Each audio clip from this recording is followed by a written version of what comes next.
All right, we're back with another Pick'em video. It is Monday, May 12th in the NBA. We're going to be talking Celtics, Knicks in this one. We're going to be talking Wolves, Dubs in this one. And try to get you guys out of here, as quickly as possible.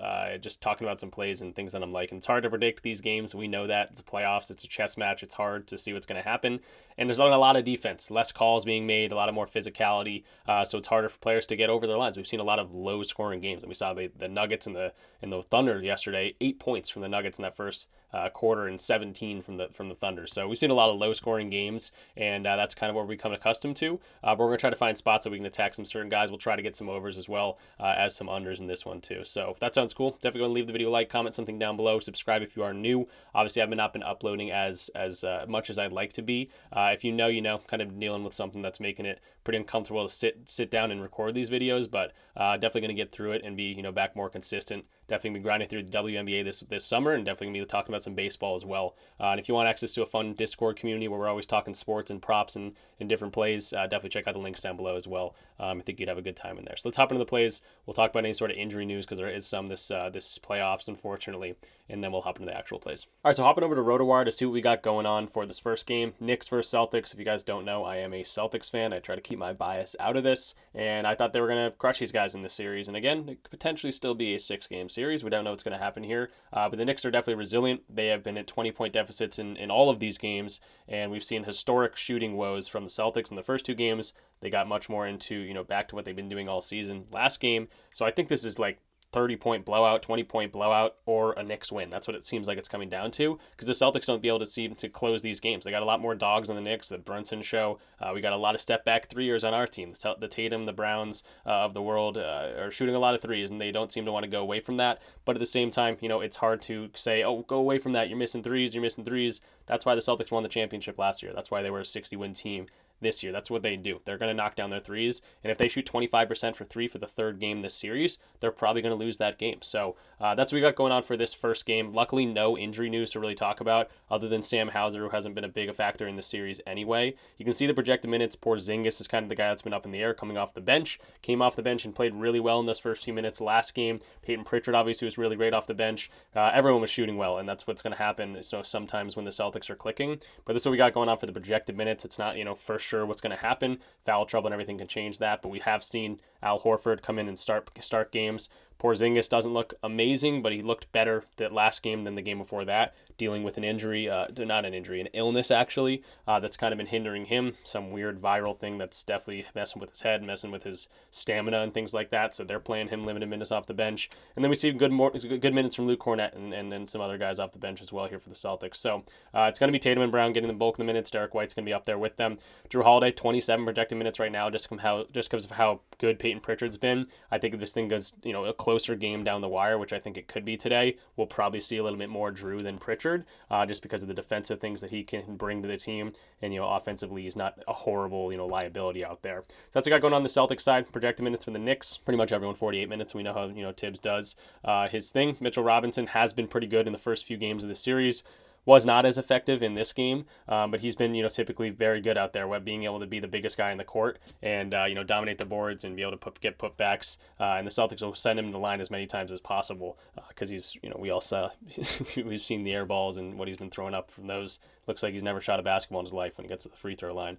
So yeah, that's what we got going on. We know they're going to send as many guys as possible. McBride has been a good spark off the bench for these guys and their wins especially. And it's going to depend on if he's hitting the ball, if any of these guys are in foul trouble or anything like that. But yeah, that's what we got going on for some projected minutes. All right, so hopping into Props Madness like we always do, we're actually going to start talking about the plays on the board and things that I might be, wanting to go to here. We'll talk about the official plays at the end of this thing. But if you want to check out Props Madness, you're going to see the power of it throughout this entire video, just how much filters and how much stats they give you right on, kind of a one-stop shop for all that different stuff. You can use my link in the description down below, or it's kind of panning in the bottom screen here. It's code RICH. You get 25% off your first month or your first year, and you also get a free week to mess around with it.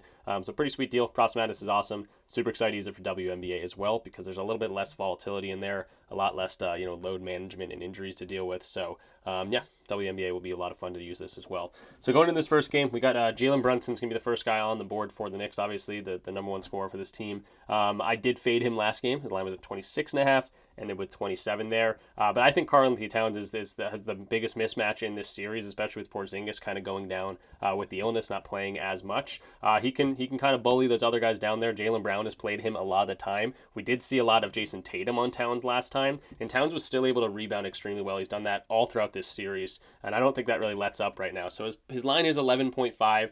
It's minus 136. I think points and rebounds is definitely a good spot here as well. I know he's going to rebound pretty well, and I know he's probably going to score pretty well. He's been consistent in both those regards. Even when getting into foul trouble, he was still pretty okay in terms of the scoring. So I like what I see from Karl-Anthony Towns. Points and rebounds at 31.5.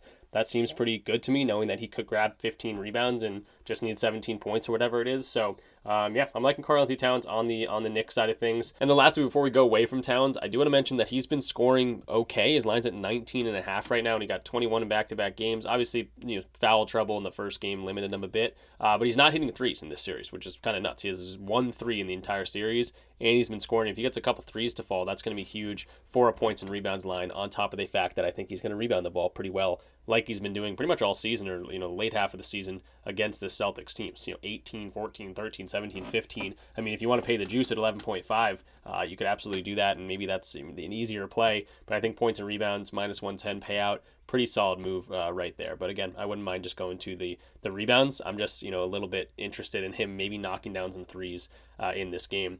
That also brings me back to Brunson here. I think Brunson can knock down some threes against this team because the way they play him, they give him space, because Brunson likes to bump you off your line. If you're watching it, watch Jaylen Brown guard him. Watch Derek White guard him. They don't let Jalen Brunson bounce off of them, which he likes to do, so he can get that contact and kind of move their bodies out of the way where he wants to get to the rim. And because of that, they're kind of slouching off of him, and that's why he's knocked down so many threes against them. Honestly, 2.5 threes for Brunson at minus 104. That's really, really good, looking good for me. Then you got these other guys, the role players, the OGs, the Mikal Bridgeses of the world. And you thought these guys might step up last game, but just OG Anunoby never plays well against the Celtics. I think he scored more than 15 points against them one time in maybe his entire career. And that was game one when they were really slouching off of him, and they made him pay. Towns went down with some foul trouble. He came out, he got shot really aggressively and shot pretty well too, 50%, 6 of 11 from 3, and they needed all of that. Mikal Bridges against the Celtics has been very mediocre, someone I'm not going to touch, right around his line at 13.5 in pretty much every game they've played so far this year. Assisting is something I'm interested in a little bit, but I really don't trust Mikal Bridges to go out there and get points and assists and rebounds. Same thing with kind of OG. He can have some big rebounding games, but it's really been the Karl-Anthony Townses of the world, grabbing those boards. And then the other side of the court, it's been a whole lot of Tatum too. So OG, rebounds and assists, not something I'm very interested in. Not interested in the scoring. Mikal Bridges' line, I think, is too tight. Josh Hart's been, really scoring well in this series. He's playing a lot of aggressive ball, and I think this is a game they come into when they're like, we need to win this game. We absolutely need to win this game. We can't lose home court again against the Celtics team, even though the Celtics home court doesn't even seem to matter. They like to play on the road even more for some reason. But Josh Hart's been really good in terms of what he can do scoring the ball. You can see the way the defenses go against him, how he scores the ball, and you might think it's like a horrible matchup for him. But the way the defenses shift in the playoffs, it gets a whole lot more confusing here. So Josh Hart's actually a pretty good matchup here to score the points, just because he's like on the court trying the hardest out of anyone on the court right now. So Josh Hart, rebounding hasn't been amazing against this team lately. Not something I'm super excited about. Assists, doesn't not a whole lot of ball movement, a lot of Jalen Brunson and go, Karl-Anthony Towns back down and go. Isolation, you can get some of that too, transition too. But yeah, there's not a whole lot of opportunities for assists, but I think scoring for him could be a pretty good option. Nothing I'm too excited about again. So going into Miles McBride and Mitchell Robinson, it's going to be, is Miles McBride going to hit his first 2 shots, or is he going to miss his first 2 shots? And that's going to kind of figure out if he's going to go over this line or not. Mitchell Robinson, are they going to hack a Robinson? Most likely, but he's still playing like 20 minutes or 19 minutes in these games, and he's able to score, a couple free throws, which is absolutely insane. He's shooting he shoots like 3 of 12 in each game so far. And then rebounding has been pretty good too. Nothing I'm too excited about, but Mitchell Robinson honestly could get there if the guy shoots 60% from the free throw line. But at the same time, maybe Tibbs just goes away from him altogether. So really, Jalen Brunson threes is something I'm definitely interested in, just because of the way the Celtics are kind of playing off of him. They're not letting him get that initial contact to do what he wants to do after that, and that's going to give him more space to shoot the ball. And then Towns for some points and rebounds, another good look here on the Knicks side of things. So that was a lot of Knicks talk. Let's talk a little bit about the Celtics here. I do think their lines are a little bit tighter. Tatum at 27.5. That's about where I would see it. I'm not going to fade him just because I think he's due for some sort of good shooting performance. Shot a little bit better last game, only at 40% still. That's nothing too crazy, coming off a 30% game and a 26% game. So it could be a Jason Tatum explosion at some point here. And then, of course, he's been rebounding and assisting very well. I like his PRA, to be totally honest, just because of all those different factors. But yeah, Tatum could be an explosion, but at the same time, he has not looked great in this series so far. Jaylen Brown kind of hovering right around his line as well, was very aggressive in that, second game, but then he slowed down in the second half. So what are we going to get from Jaylen Brown? The defense is going to shift throughout the game, and that's going to be, is he going to be able to drive into those lanes and get what he wants there, or is he going to settle for those, drive in and then the step back turnarounds that he's been short on with that knee injury? Derek White's been very consistent at 15.5. His line's typically right around there. I think it was 16.5 last time. It had 17 points here, so not really understanding the drop in his points line here. But 15.5 for Derek White. That's been pretty, bread and butter. He's very, very consistent. 69% of the last 29 games he's been over this, and he's been a stud in the playoffs. Really every single game he's over this except for one game against the Magic. Then you got Drew Holiday. I do think this could be a Drew Holiday type of game. If it's any bit closer, they're going to need Drew Holiday's experience. Maybe they go to him a little bit more than Peyton Pritchard, especially if Pritchard's not shooting as well, and he is due for some aggression here in terms of negative regression after a big game coming from him yesterday. But he's the sixth man of the year. He can be a little bit consistent when he needs to be for sure. But I'm just thinking maybe Drew Holiday sees a little bit more time in the court. How many did he get last time? 25 minutes from him last time. Maybe he sees more like 30, and he could be in a pretty good spot to do some rebounds, do some points, do some assists in there, and kind of get over the 17.5 PRA line would probably be the way that I'm looking at here. But everyone else, I'm not really super excited about. We don't know how many minutes we're going to get from Porzingis. Again, Peyton Pritchard could shoot his way into playing more than Drew Holiday, or vice versa. That's something I'm kind of going back and forth about. Maybe if you're taking Drew Holiday's overs, you might want to fade Peyton Pritchard.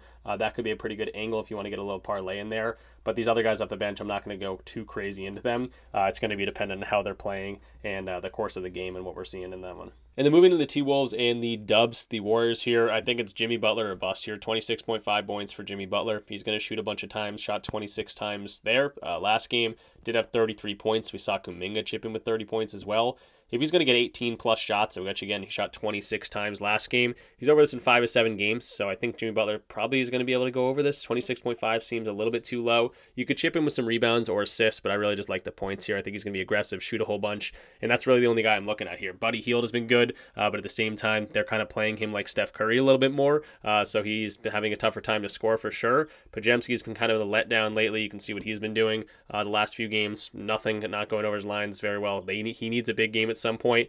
That could be someone to look at for sure. Kuminga, 17.5 points. I'm honestly looking at that too. They need other guys to score the points or else they're going to score like 80 points in this game and probably get crushed. But at the same time, their defense has been pretty good all throughout the year, especially since they got Butler. And they've turned it around that side. They got Draymond, leading things down there as well. And it could be interesting. Nice low-scoring game. If anyone's going over, it's probably Jimmy Butler. I wouldn't be surprised if Podziemski does something here. And Kuminga likes to shoot the ball when he's on the court, and he's probably going to get some time. Taking a look at the projected minutes actually here, I'm not going to go fully off this, but it's going to be dependent on who's playing well. And we could see Trace Jackson-Davis get 20 to 25 minutes depending on what he's playing and how he's doing out there. Kuminga is going to be up and down for sure. Looney, Moody, whatever they're going to get from these players that are actually going to be coming off the bench potentially, that's who's going to get the most minutes here. So that's for the Warriors we got going on. A little bit hard to predict, but that's kind of what I'm expecting. Probably just go to Jimmy Butler at that point. He's probably going to shoot a bunch of times, and he's probably going to score a decent amount in this one. So 26.5, unless they get destroyed, I think Butler probably gets there for us. And then moving into the Wolves side of things, this defense is definitely locked in a little bit on Anthony Edwards. Absolutely crushed them in second half last game, but at the same time,